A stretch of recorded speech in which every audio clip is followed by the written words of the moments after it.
Llévame a donde vas.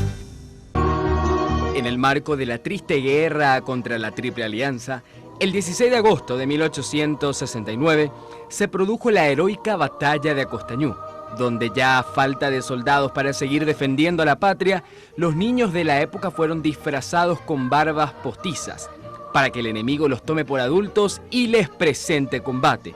6 horas resistieron las cargas de la pesada caballería brasilera, que vengando el engaño acabaría incendiando el campo de batalla con sus oponentes infantiles.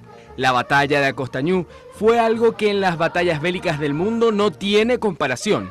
No existen antecedentes de otros ejércitos integrados completamente por niños y adolescentes. En la batalla de Acostañú, aproximadamente 3.000 niños paraguayos enfrentaron a 20.000 soldados del ejército brasilero, lo que se conmemora como un acto de heroísmo sin igual. Por la masacre producida, hasta la actualidad, en Paraguay se recuerda la batalla de Acostañú como un episodio de gloria. Y para conmemorarlo, cada 16 de agosto se festeja el Día del Niño en Paraguay.